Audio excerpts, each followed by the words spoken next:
Web series story expert present तांडव। ये कहानी कुर्सी पाने वालों की है और साथ ही उसे बचाने वालों की भी है। हर कोई अपने पैतरे खेल रहा है, पर इस बादशाहत की लड़ाई में जीतेगा वही जिसके पास बेहद शातिर वजीर होगा। फ्रेंड्स, कहानी शुरू करने से पहले हम आपको बताना चाहेंगे कि ये सैफ अली खान की बेस्ट परफॉर्मेंस है। सो अगर आप उनकी एक्टिंग देखना चाहते हैं तो आपको ये सीरीज़ ज़रूर देखनी चाहिए। इस कहानी में बहुत से किरदार हैं, पर मेनली ये घूमती है समर प्रताप सिंह के इर्द गिर्द। वो प्रेजेंट पीएम देवकी नंदन का बेटा है। देवकी नंदन ने अपने पिछले 2 कार्यकाल पूरे किए हैं पीएम रहते हुए, और ये तीसरा इलेक्शन है जिसके रिजल्ट अनाउंस होने ही वाले हैं। सबको ये भरोसा है कि इस बार भी देवकी नंदन की पार्टी ही जीतेगी। देवकी नंदन की पार्टी बहुत बड़ी है। उनके सपोर्टर है गोपाल दास, वो इस पार्टी के बहुत पुराने लीडर हैं। गोपाल दास के पास भी सपोर्ट है कैलाश का। कैलाश हमेशा वंचित रहता है और इसकी वजह है उसकी छोटी जाति का होना। पर फिलहाल गोपाल दास और कैलाश दोनों का सपोर्ट है देवकी नंदन को, और इन सब के परिणाम स्वरूप देवकी नंदन को पूरा भरोसा है कि इस बार भी उनकी ही पार्टी जीतेगी।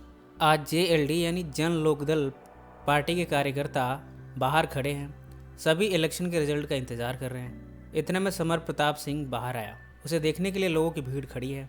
वो एक तरह से स्टार है इस पार्टी का। जब वो लोगों को दिखाते हुए स्माइल पास करते हुए हाथ हिला रहा था, तब गोपाल दास ने देवकी नंदन से कहा, देखो तुम्हारा लड़का कितना आगे निकल रहा है। देवकी नंदन ने कहा, जिस तरह का पॉलिटिकल दिमाग वो रखता है, ऐसा लगता है एक दिन वो मुझे ही पछाड़ देगा और ख़ुद ही इस पार्टी को रूल करेगा। कभी कभी तो मैं अपने आप को इंदिरा गांधी महसूस करता हूँ और वो मुझे संजय गांधी जैसा लगता है। गोपाल दास ने कहा, आप बच के रहना, कहीं आपके साथ भी वैसा ना हो जाए जैसा इंदिरा गांधी के साथ हुआ था। अगले दिन मीडिया का इंटरव्यू था। समर ये चाहता है कि अदिति को डिफेंस मिनिस्ट्री दी जाए, पर देवकी नंदन को ये पसंद नहीं। उन्होंने ऑलरेडी अपने नाजायज़ बेटे रघु को डिफेंस मिनिस्ट्री देने का वादा किया हुआ है। समर अदिति को डिफेंस मिनिस्टर बनाना चाहता है क्योंकि उसके रिश्ते हैं अदिति से। हालांकि वो शादीशुदा है आयशा के साथ, उसका रिश्ता भी अच्छा चल रहा है उसके साथ, पर फिर भी वो अदिति को अपने करीब रखना चाहता है, इसलिए उसे डिफेंस मिनिस्टर बनाना चाहता है। एक बार जब अदिति के साथ हम बिस्तर हो रहा था, तब उसने उससे वादा भी किया था डिफेंस मिनिस्टर बनाने का, और अब वो अपना वादा पूरा करना चाहता है। पर इधर देवकी नंदन ने भी अनुराधा से ये वादा किया था कि वो अपने नाजायज़ बेटे यानी रघु को डिफेंस मिनिस्टर बनाएंगे। पिछले 30 सालों से देवकी नंदन और अनुराधा का रिश्ता चल रहा है। इन दोनों ने कभी शादी नहीं की, पर पति पत्नी की तरह रहते हैं। उस रिश्ते से इनको रघु हुआ। रघु अक्सर ड्रग्स, गांजा, कोकेन ये सब लेता रहता है, पर देवकी भी अनुराधा से अपना प्रॉमिस रखना चाहते हैं और रघु को डिफेंस मिनिस्ट्री देना चाहते हैं। फाइनली इलेक्शन के रिजल्ट्स आ गए हैं और उम्मीद के मुताबिक जेएलडी इलेक्शन में फुल मेजोरिटी के साथ आई है। हालांकि राजस्थान में उन्होंने शेखावत की हेल्प ली है, पर ओवरऑल इस पार्टी के पास फुल मेजोरिटी है। जब मीडिया से समर का इंटरव्यू हुआ, तब समर ने कहा, मेरे हिसाब से अदिति को डिफेंस मिनिस्ट्री दी जानी चाहिए। इस इंटरव्यू को देखकर देवकी को बड़ी नाखुशी हुई। उन्होंने बाद में समर से मिलकर कहा, मैंने तुम्हें मना किया था डिफेंस मिनिस्ट्री के बारे में बात मत करना, पर उसके बाद भी तुमने अपना ओपिनियन दे दिया। फिलहाल समर इस बात को टाल गया। उसने कहा, मैं क्या करता, रिपोर्टर बार बार इसके बारे में पूछ रही थी और मुझे इस सवाल का जवाब देना ही था। पर इस समय समर प्रताप के दिमाग में कुछ और भी चल रहा है। इलेक्शन जीतने के बाद देवकी नंदन पहुंचा अनुराधा के पास। 30 साल हो गए इनके रिश्ते को। अनुराधा ने कभी भी शादी करने की डिमांड नहीं की। वो इस पार्टी की वरिष्ठ कार्यकर्ता रही है। वो तो बस इतना चाहती है कि उसका बेटा रघु डिफेंस मिनिस्टर बन जाए। देवकी से बात करते हुए अनुराधा ने एक पुरानी ट्रेन की टिकट निकाली। ये टिकट दरअसल 30 साल पुरानी है। 30 साल पहले देवकी नंदन सब छोड़ छाड़ के ट्रेन की टिकट करा के वापस अपने घर जाना चाहते थे। उस समय वो कुछ भी नहीं थे, पर उस समय अनुराधा ने उनको रोका और उसके बाद इन्होंने पार्टी खड़ी की और आज ये पीएम की कुर्सी तक पहुंच गए हैं। इसलिए देवकी नंदन हमेशा अनुराधा का एहसान मानते हैं। इस टिकट को देखकर देवकी नंदन इमोशनल हुए और कहा, अगर तुमने मुझे नहीं रोका होता तो मैं कुछ भी नहीं होता, ये पावर भी नहीं होती मेरे पास, और अब तुम्हारी वजह से मैं इस देश का तीसरी बार पीएम बनने जा रहा हूँ। समर हमेशा देवकी नंदन को ट्रैक करता रहता है कि वो कब और किससे मिल रहे हैं। उसे अच्छी तरह पता है कि अनुराधा और देवकी नंदन के बीच क्या खिचड़ी पक रही है। आज शाम को उस कमरे में, जिसे देवकी नंदन ने अपना ऑफिस भी बना रखा है, यहाँ वो औरों को आने की इजाज़त नहीं देते। बहुत कम लोग आते हैं। समर उनमें से एक है। आज वो इस रूम में वाइन पी रहा है। उसने अपने पिता से पूछा, क्या मैं आपके लिए भी बना दूँ? देवकी नंदन थोड़े से टेंस्ड है, पर उन्होंने हाँ कर दिया। समर ने भी उनके लिए ड्रिंक बना दी। दोनों जब ड्रिंक ले रहे थे तब समर ने कहा, आपको इस दुनिया में सिर्फ कुर्सी ही प्यारी है। आप कुर्सी के लिए और पावर के लिए कुछ भी कर सकते हैं। मैं सही हूँ ना? देवकी ने कहा, तुम पागल हो गए हो। इस पर समर ने कहा, आपको क्या लगता है ये इलेक्शन आपने अकेले जीता है? इसमें मेरी भी बहुत सारी मेहनत है, पर आप मुझे इसका क्रेडिट कभी नहीं देंगे। दरअसल 18 साल पहले एक बार राज सिंह, जो कि अच्छे पॉलिटिशियन थे, वो देवकी नंदन के फेवर में नहीं थे। इससे खफा होकर देवकी ने उन्हें मारने का ऑर्डर दिया था। समर ने उन्हें रोकने की बहुत कोशिश की और कहा, राज सिंह मेरे काका जैसे हैं, प्लीज़ उन्हें मत मारो। पर देवकी ने कहा, राजनीति में अगर रिश्ते बनाओगे तो फिर क्या होगा। हालांकि राज सिंह की मौत हो गई, पर वो मेमोरी आज भी समर के दिलो दिमाग में घूम रही है। उस इंसिडेंट से उसने ये सीखा है कि देवकी नंदन को सिर्फ कुर्सी से प्यार है। उस पर बैठने के बाद उनको जो पावर मिलती है, सिर्फ उसी के वो कायल हैं। उसी के संदर्भ में आज समर ने अपने पिता से ये बात कही है। ड्रिंक पीते हुए देवकी नंदन की तबीयत बिगड़ने लगी। समर ने कहा, आपके पास सिर्फ 1 मिनट है। आपके ड्रिंक में एकोनाइट पॉइजन है। 1 मिनट के बाद आपके दिल की धड़कन बंद हो जाएगी। पोस्टमार्टम में कुछ भी नहीं आएगा। इस समय देवकी के मुंह से खून निकल रहा था। उन्होंने पूछा, क्या चाहिए तुझे? पर यह सवाल करते ही उनके प्राण पखेरु उड़ गए। समर ने देवकी की डेड बॉडी से कहा, राजनीति में अगर हम रिश्ते बनाते चलें तो फिर तो हो गया। इस कहानी में एक और फोर्स है और वो है VNU, यानी विवेकानंद नेशनल यूनिवर्सिटी। कई बार तो ऐसा लगता है कि इस यूनिवर्सिटी में पढ़ाई कम और राजनीति ज़्यादा सिखाई जाती है। इस समय इस यूनिवर्सिटी का यूथ कुछ ज़्यादा ही इन्वॉल्व है ग्रेटर नोएडा के मलकपुर प्रोटेस्ट में। मामला कुछ यूँ है, किसानों की ज़मीन जिसे सरकार हड़पना चाहती है हाईवे बनाने के लिए, पर इस पर भी बड़ी बड़ी इंडस्ट्रीज लगनी है और इसीलिए सारे किसान फिलहाल प्रोटेस्ट कर रहे हैं। कई किसानों के बच्चे इस यूनिवर्सिटी में पढ़ते हैं। इस यूनिवर्सिटी के स्टूडेंट होते हुए भी वो इन सब का विरोध कर रहे हैं। पर JLD की पार्टी इस इशू को मजहबी रंग देना चाहती है, इसलिए उन्होंने कुछ अलग ही प्लान किया है। उन्होंने 3 स्टूडेंट्स की लिस्ट बनाई है, अयूब, सलीम और इमरान। समर का वफादार है गुरपाल। पहले वो देवकी नंदन का वफादार था, पर अब वो समर की वफादारी करता है। बस यूँ समझ लीजिए कि गुरपाल समर का वजीर है और समर अब बादशाह बनने ही वाला है। गुरपाल ने अयूब, सलीम और इमरान की लिस्ट बनाई है ताकि इस प्रोटेस्ट के दौरान उन्हें मारा जा सके। दरअसल ये तीनों इस प्रोटेस्ट में इन्वॉल्व हैं। जब इन तीनों को मारा जाएगा तब इन तीनों के मुस्लिम होने की वजह से एक मजहबी रंग मिल सकेगा इस प्रोटेस्ट को। पुलिस ने गुरपाल के कहने पर अयूब और सलीम को तो मार दिया, पर उन्हें इमरान नहीं मिल रहा। दरअसल इमरान इस समय यूनिवर्सिटी के एक प्ले में बिजी है। इस VNU यूनिवर्सिटी में कुछ स्टूडेंट्स हैं जिनमें शिवा, सना, चेतन मेनली इस प्ले में पार्टिसिपेट कर रहे हैं। शिवा अपना रोल प्ले करने में बिजी था, जबकि इमरान लाइटिंग का काम देख रहा था। प्ले के बीच में पुलिस का यहाँ पर आना हुआ और वो इमरान को अरेस्ट करके ले गए। उन्होंने उसे टेररिस्ट कहा और इसी बहाने उसे जेल में ले जाकर डाल दिया। शिवाज, सना और बाकी स्टूडेंट्स इमरान को छुड़ाने के लिए पुलिस के पास पहुँचे, पर पुलिस पर भी गुरपाल का प्रेशर है। इसकी वजह से वो भी इसे छोड़ना नहीं चाहते। उन्होंने कहा, इमरान एक टेररिस्ट है, इसलिए हम उसे छोड़ नहीं सकते। शिवा, सना और चेतन और उसके साथियों ने यह फैसला किया है कि इस इशू को वो मीडिया में ले जाएंगे। पर इसी पॉइंट पर देवकी नंदन की मौत हुई है। अब इस समय PM मरा है, ये न्यूज़ पूरे मीडिया में फैली हुई है। तो भला इनके न्यूज़ को, जिसमें कि इमरान को अरेस्ट किया गया है, उसे कोई भी कवरेज देना नहीं चाहता। इन सब को देखते हुए शिवा ने कुछ अलग प्लान किया। उसका स्वभाव थोड़ा अलग है। वो UPSC की तैयारी कर रहा है और वो देश के पॉलिटिकल सिस्टम को सुधारना चाहता है। पर इस इशू को मीडिया में लाने के लिए उसने अलग प्लान किया है। अपने दोस्तों के साथ उन्होंने एक फ़ेक वीडियो बनाई है जिसमें फ़ेक पुलिस, फ़ेक अयूब और नकली सलीम को मारते हुए दिखाया जाएगा। सबको तो यही लगेगा कि ये वीडियो असली है और इन सब को एक एविडेंस के तौर पर रिकॉर्ड किया जाएगा। इस वीडियो में शिवा ने भी बोला कि किस तरह इमरान को बिना किसी वजह के पुलिस ने अरेस्ट किया है। बाद में जब वीडियो ट्विटर पर पोस्ट किया गया तो इसने पूरे देश का अटेंशन अपनी तरफ खींचा, लिहाजा इमरान को छोड़ दिया गया। पर समर ने भी शिवा को न्यूज़ पर देख लिया। अब उसे एहसास हो रहा है कि शिवा में भी एक अच्छे लीडर बनने की क्वालिटीज़ हैं। जब समर देवकी नंदन की चिता को आग देकर खड़ा था, अनुराधा उसके पास आई। उसने एक नोट दिखाया जिसमें लिखा है एकोनाइट। अब समर ये देखकर हैरान है कि भला अनुराधा को ये कैसे पता कि उसने उसे जहर देके मारा है। वो उसके करीब गई और उसके कानों में कहा, मैं जानती हूँ कि तुमने ही देवकी का खून किया है, वो भी पॉइजन से, और मेरे पास इसका प्रूफ भी है। अगर मैं चाहूँ तो तुम्हें तुरंत ही जेल में भिजवा सकती हूँ। कल जब कोर कमेटी की बैठक होगी तब तुम मेरा नाम PM के लिए घोषित करोगे।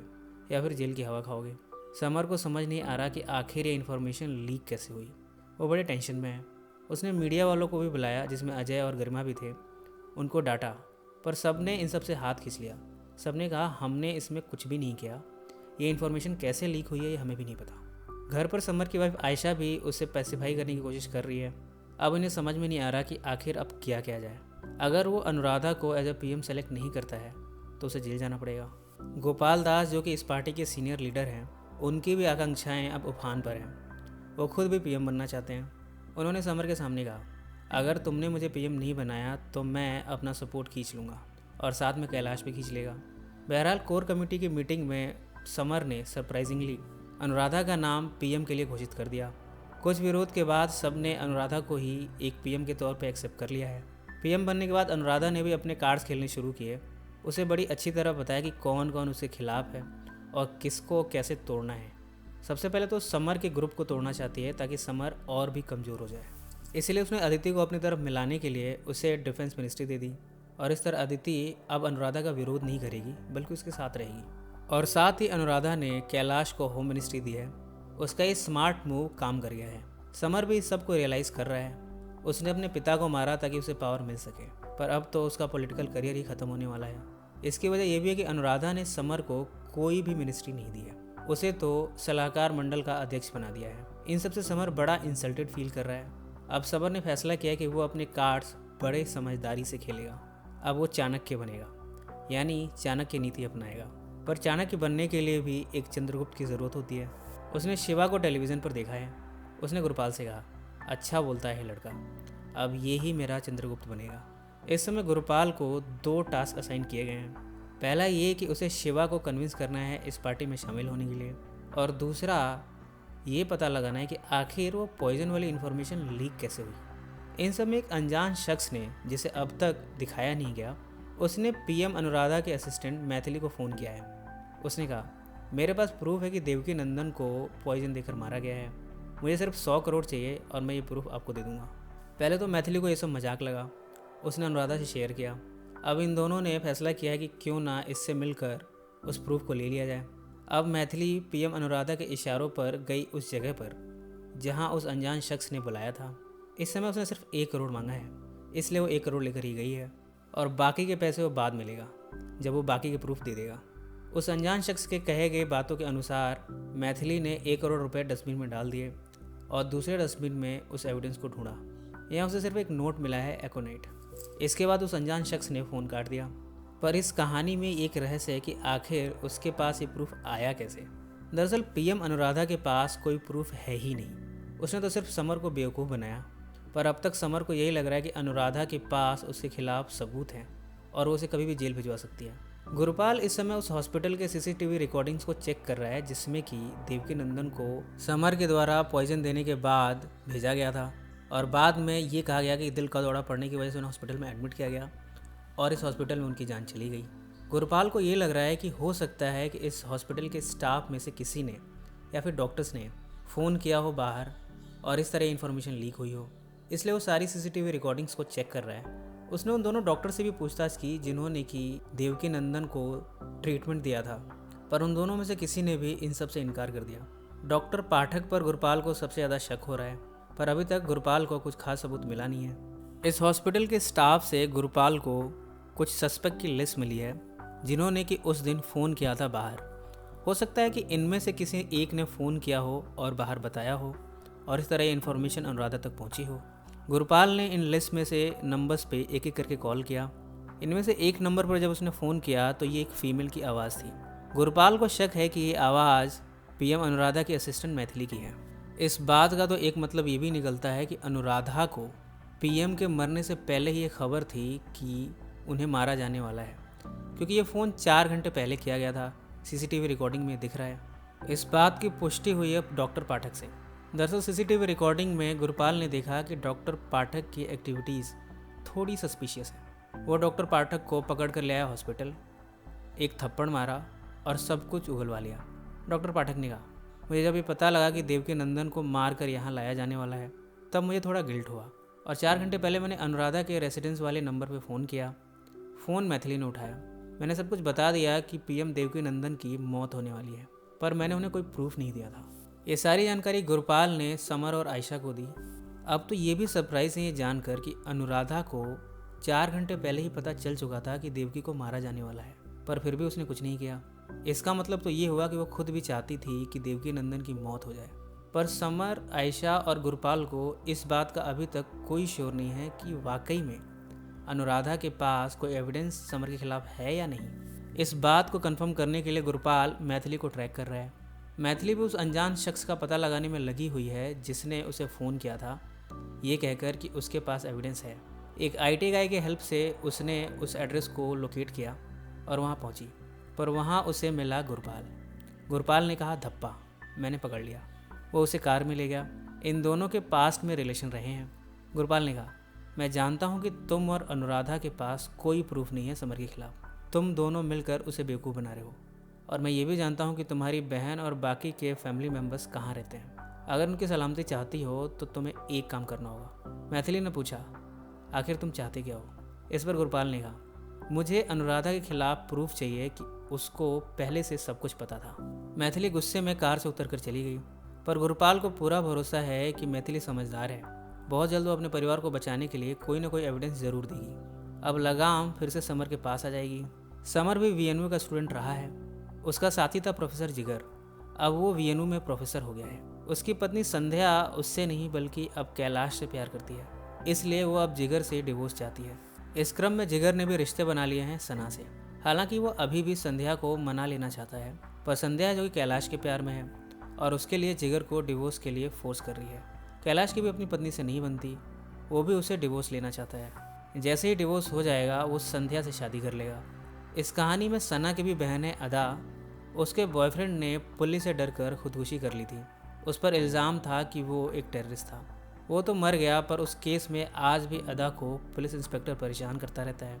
अक्सर वो सना से पैसे मांगता रहता है ताकि अदा को इस केस से बचाया जा सके। इस बार उसने 10 लाख की डिमांड की है। सना के पास पैसे नहीं हैं। उसने प्रोफेसर जिगर से पैसे मांगे। जिगर ने कहा, मेरे पास तो इतने पैसे नहीं हैं, पर मैं अपने दोस्त समर से इसका अरेंजमेंट करा सकता हूँ, पर हर काम की एक कीमत होती है। इस समय सना मजबूर है, इसलिए उसने हामी भर दी। इस समय समर और गुरपाल के दिमाग में इस यूनिवर्सिटी में शिवा और उसके गैंग को तोड़ने की साजिश चल रही है, ताकि वो शिवा को अपनी पार्टी में मिला सकें। इसी क्रम में गुरपाल ने पहले तो विशाल को उठाया, उसे 2 दिन तक एक खुफिया जगह पर रखा, फिर उसे मार दिया। इन सब में विशाल का फ़ोन शिवा के ग्रुप के चेतन के ड्रॉर में सना के द्वारा रखवाया गया, ताकि इससे ये लगे कि विशाल को चेतन नहीं मारा है। सना को पैसे तो मिल गए और उसने अपनी बहन को बचा भी लिया, पर उसे ये आइडिया नहीं था कि ये पावरफुल लोग विशाल को मार ही देंगे। अब वो कैसे कहे कि चेतन को फ्रेम करने में उसका भी हाथ है, वो भी मजबूर थी। कई बार उसने शिवा से सब कुछ बताने की कोशिश भी की, पर कह नहीं सकी। लिहाजा सबको चेतन पर शक हुआ कि उसी ने विशाल को मारा है। शिवा ने इसकी रिपोर्ट पुलिस में लिखाई। चेतन को पुलिस ले गई और उसे मारा भी। फिर बाद में समर और गुरपाल के इशारे पर उसे छोड़ भी दिया गया, ताकि वो शिवा के खिलाफ बगावत करे और इनका गैंग टूट जाए। और ऐसा ही हुआ। चेतन के बाहर आने के बाद ये ग्रुप 2 हिस्सों में बट गया। दोनों ग्रुप आपस में लड़ पड़े। समर और गुरपाल घर बैठे इस लड़ाई का लुत्फ उठा रहे थे। मौका देखकर जब यूनिवर्सिटी के प्रेसिडेंशियल कैंडिडेट का इलेक्शन होने लगा, तब शिवा अपनी पार्टी SAI की तरफ से भाषणबाजी कर रहा था। समर यहाँ पहुँचा। उसने मौका देकर शिवा को अपने इन्फ्लुएंस में लेने की कोशिश की और शिवा कुछ इन्फ्लुएंस हुआ भी, पर क्या वो समर की पार्टी की तरफ से राजनीति करने के लिए मान जाएगा? फिलहाल तो वो सना के साथ समर के रेसिडेंस पर पहुंचा है, ताकि विशाल के मर्डर केस में इन्वेस्टिगेशन करवा सके। पुलिस तो वैसे भी कुछ नहीं कर रही है। शिवा ने समर से कहा, हमने बहुत ट्राई किया, पर पुलिस इन सब में हमारी मदद नहीं कर रही है। क्या आप विशाल के गुनहगार को पकड़ने में हमारी मदद करा सकते हैं? समर ने इस पर अनऑफिशियली CBI को लगा दिया और CBI को इस छानबीन में चेतन ही कसूरवार मिला। दरअसल गुरपाल ने विशाल को मारते वक्त वो सिगरेट्स जिन पर चेतन के हाथों के निशान थे, उन्हें विशाल के मारे जाने वाली जगह पर छोड़ दिया था। ऐसे में CBI को भी चेतन ही सस्पेक्ट मिला और उसे ही दोबारा से पकड़कर जेल में डाल दिया गया है। कभी कभी तो शिवा को शक होता है कि कुछ ऐसा है जो वो मिस कर रहा है, पर वो कुछ समझ नहीं पा रहा। इन सब के बाद अब जब समर ने शिवा पर एक एहसान कर दिया है, समर ने उसे अपने घर पे बुलाया और उसे कहा, अब तुम मेरी पार्टी की तरफ से इलेक्शन लड़ो। IAS बनकर तुम क्या कर लोगे? अगर तुम पॉलिटिक्स में आते हो तो तुम खुद ऑर्डर दोगे, तब तुम जो चाहे वो सुधार ला सकते हो। शिवा ने अपना डिसीजन बनाया और कहा, मैं अब पॉलिटिक्स ज्वाइन करूँगा। आप सही कहते हैं, मुझे ऑर्डर लेना नहीं बल्कि ऑर्डर देना चाहिए, पर मैं किसी पार्टी की तरफ से नहीं लड़ूंगा बल्कि निर्दलीय लड़ूंगा। ऐसा कहकर वो चला गया। अब उसने खुद की पार्टी खड़ी करने का फैसला किया है यूनिवर्सिटी में। इधर जेल में ही चेतन को गुरपाल के आदमियों ने मारने की कोशिश की, उसकी नस काट दी गई। फिलहाल वो कोमा में है। सभी हॉस्पिटल पहुंचे।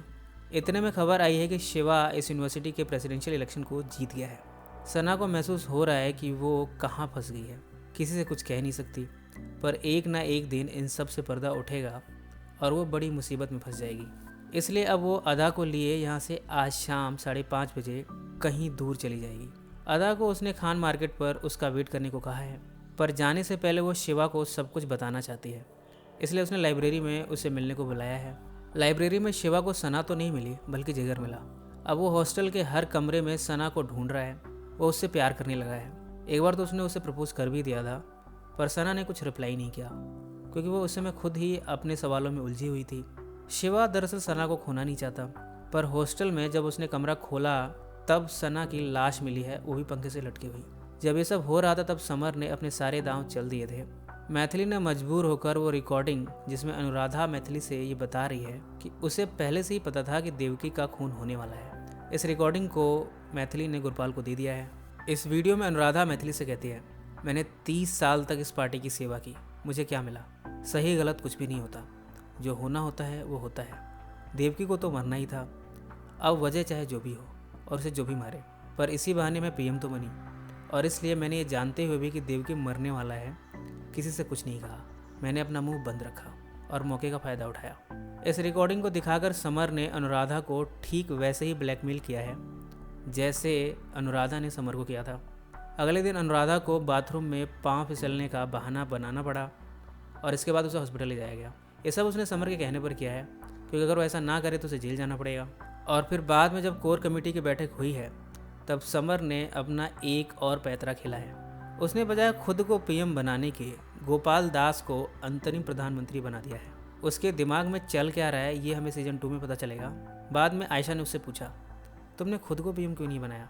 समर ने जवाब दिया, मुझे इस खेल में मज़ा आने लगा है। उधर अदा अभी भी सना का इंतज़ार कर रही है यहाँ से दूर जाने के लिए, जबकि सना की लाश को हॉस्टल से ले जाया जा रहा है। शिवा अभी भी नहीं समझ पा रहा कि आखिर हुआ क्या है। इसी नोट पर यह सीज़न समाप्त हो जाता है। इसके सीजन 2 में हमें पता चलेगा कि आखिर कौन किस पर भारी पड़ेगा, शिवा अब आगे कौन सा स्टेप लेगा और समर प्रताप सिंह के दिलो दिमाग में चल क्या रहा है। फ्रेंड्स, इसके सीजन 2 की पॉसिबल स्टोरी हम कल तक पब्लिश कर देंगे। ये कहानी आपको कैसी लगी कमेंट से ज़रूर मेंशन करें। तो फ्रेंड्स, फिर मिलेंगे ज़िंदगी के किसी नए मोड़ पर।